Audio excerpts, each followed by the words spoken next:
मित्रांनो, रात्र म्हणजे एक अशी वेळ जिथे प्रत्येक गोष्ट थोडी वेगळी वाटते. पण काही गोष्टी वेगळ्या नाही, तर भीतीदायक सुद्धा असतात. ही गोष्ट माझ्या मित्रासोबत झालेल्या अनुभवाची आहे, जे आज मी तुम्हाला सांगणार आहे. जे त्याच्या आयुष्यातील एका अशा प्रवासाची आहे, जो तो कधीच विसरू शकत नाही. साधारणतः जानेवारी-फेब्रुवारी 2018 मध्ये साहिलला कामासाठी पुण्याहून नाशिकला जायचं होतं. त्याची नोकरी अशी होती, की त्याला कायम प्रवास करावा लागायचा. कारण तो एका कंपनीमध्ये एरिया मॅनेजर होता आणि वेगवेगळ्या गावी प्रवास करणे हा त्याच्या कामाचाच भाग होता. त्या दिवशी त्याला नाशिकसाठी निघायला थोडा उशीर झाला होता.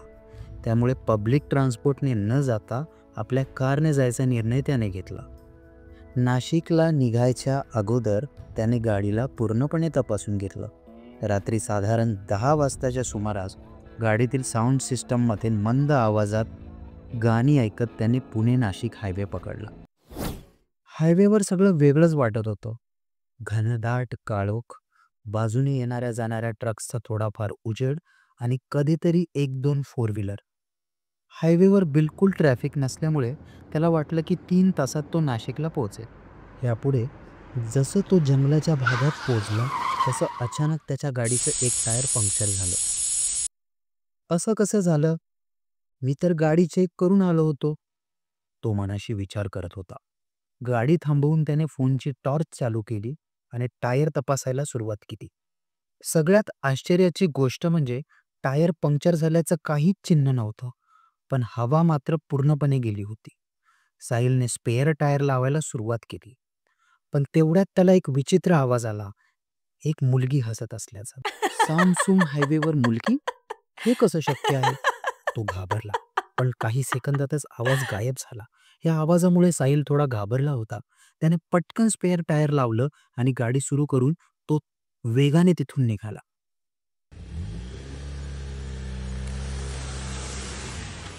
थोडं पुढे जाताच त्याला अचानक एक बाई दिसली, पांढऱ्या साडीमध्ये. ती गाडीच्या हेडलाईटमध्ये स्पष्ट दिसत होती, पण जसं साहिलने गाडी थांबवली तसं ती बाई अचानक गायब झाली. मी एवढा थकलोय का, की मला भास होतोय? त्याने स्वतःलाच विचारलं. गाडीची स्पीड वाढवली आणि तो तिथून निघाला. पण आता त्याचं मन फारच अस्वस्थ झालं होतं. त्याला वाटत होतं की कुठेतरी थांबून स्वतःला सावरावं. पण हायवेवर थांबणं त्याला अजून धोकादायक वाटलं. रात्रीचे सुमारे 12 वाजले होते आणि आता तो त्या हायवेच्या एका अशा भागात पोहोचला होता, जिथे आधी बऱ्याच पॅरानॉर्मल घटनांची नोंद झाली होती. पण साहिलला याबद्दल काहीच माहिती नव्हती. अचानक त्याच्या गाडीचे लाईट्स बंद झाले. हे काय चाललंय? त्याने लाईट्स चालू करण्याचा प्रयत्न केला, पण काहीही काम करत नव्हतं. घाबरून त्याने गाडी साईडला घेतली आणि बाहेर पडला. तेव्हा त्याला एक आवाज ऐकू आला. थांबू नकोस, पुढे जा. थांबू नकोस, पुढे जा. आवाज खूप मंद होता, पण जेव्हा त्याने गाडीकडे वळून बघितलं, तेव्हा त्याला समोरच्या काचेवर एक हाताचा ठसा दिसला. तो ठसा गाडीच्या आतून उमटला असं वाटत होतं. साहिलने क्षणाचाही विचार न करता गाडी सुरू केली आणि मागे न पाहता गाडी पळवायला सुरुवात केली. त्याने ॲक्सेलरेटरला एकदम जोरात दाबले. आता अशा परिस्थितीत साहिलचं असं करणं अपेक्षितच होतं. पण सगळ्यात विचित्र गोष्ट म्हणजे त्याच्या स्पीडोमीटरवर 140 किलोमीटर तासाची स्पीड दाखवत होती, तरी गाडी एकदम हळू चालत होती. जणू काही कोणीतरी तिचं नियंत्रण घेतलं होतं. साहिल आता खूप जास्त घाबरला होता आणि तो तेव्हाचं स्मरण करत होता. यापुढे कसंबसं तो नाशिकला पोहोचला आणि सिटीच्या बाहेर हायवेवर असलेल्या एका हॉटेलमध्ये गेला. त्याने रिसेप्शनिस्टला आपल्याबद्दल थोडं सांगितलं. रिसेप्शनिस्टने त्याला पाण्याचा ग्लास देत विचारलं, "सर, तुम्ही त्या हायवेच्या त्या भागातून आला आहात का?" साहिल त्याला बोलला, "हो, मी पुण्यावरून आलोय आणि येताना त्याच भागातून आलोय." त्यावर रिसेप्शनिस्ट त्याला बोलला, "काही वर्षापूर्वी तिथे एका मुलीचा अपघात झाला होता. लोक म्हणतात की तिची आत्मा अजूनही तिथे भटकते." हे ऐकून साहिलचे हातपाय थंड पडले.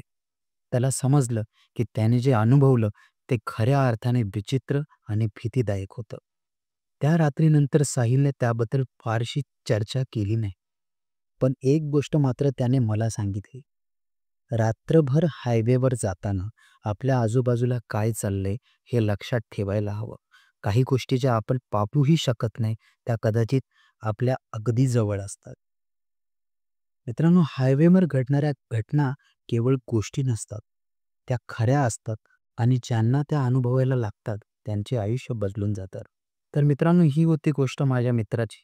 मित्रांनो, तुम्ही काय केलं असतं जर तुम्ही साहिलच्या जागी असता? कमेंटमध्ये नक्की सांगा.